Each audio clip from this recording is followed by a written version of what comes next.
তাহিরপুরে খনিজ সম্পদ লুটের মহোৎসব। ওসি আমিনুলের বিরুদ্ধে প্রকাশ্য মদদের অভিযোগ উঠেছে। বিস্তারিত দেখুন প্রতিবেদনে।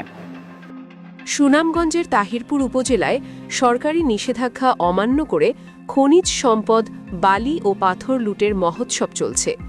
স্থানীয়দের অভিযোগ, তাহিরপুর থানার ভারপ্রাপ্ত কর্মকর্তা ওসি আমিনুল ইসলামের প্রত্যক্ষ ও পরোক্ষ মদদে এক শ্রেণীর প্রভাবশালী চক্র প্রতিদিন কোটি টাকার খনিজ সম্পদ অবৈধভাবে উত্তোলন ও পাচার করছে। এতে সরকার যেমন বিপুল পরিমাণ রাজস্ব হারাচ্ছে, তেমনি হুমকির মুখে পড়েছে পরিবেশ ও সীমান্ত এলাকা।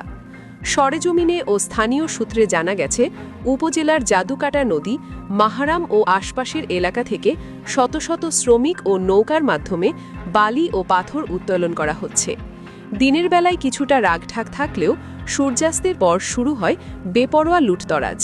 অভিযোগ উঠেছে, প্রতিটি নৌকা ও বালখেট থেকে নির্দিষ্ট হারে চাঁদা নেওয়া হয়, যার বড় একটি অংশ থানার ওসির নামে সংগ্রহ করে স্থানীয় প্রভাবশালী একটি সিন্ডিকেট। স্থানীয় বাসিন্দাদের দাবি, অবৈধ এই খনন ও পরিবহনের বিষয়ে থানায় বারবার মৌখিক ও লিখিত তথ্য দেওয়া হলেও পুলিশ কোনো কার্যকর ব্যবস্থা নিচ্ছে না। উল্টো যারা অভিযোগ করছেন তাদেরকেই নানাভাবে ভয়ভীতি দেখানো হচ্ছে বলে অভিযোগ পাওয়া গেছে। নাম প্রকাশে অনিচ্ছুক এক স্থানীয় ব্যক্তি বলেন, পুলিশের নাকের ডগায় ড্রেজার চলছে, বালি যাচ্ছে। ওসি সাহেবের ইশারা ছাড়া এখানে একটা বালুর কণাও নড়ার ক্ষমতা নেই কারোর। পরিবেশগত বিপর্যয় ও সরকারি রাজস্ব ক্ষতি।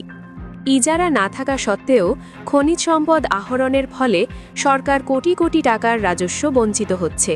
অন্যদিকে অপরিকল্পিতভাবে বালি উত্তোলনের ফলে নদীর তীরবর্তী ফসলি জমি ও ঘরবাড়ি ভাঙনের কবলে পড়েছে। ধ্বংস হচ্ছে এলাকার জীববৈচিত্র্য।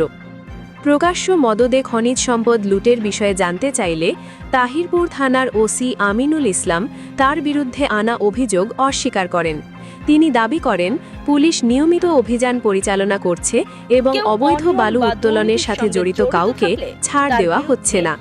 তবে প্রশাসনের এই গদবাধা বুলিতে আশ্বস্ত হতে পারছেন না স্থানীয়রা।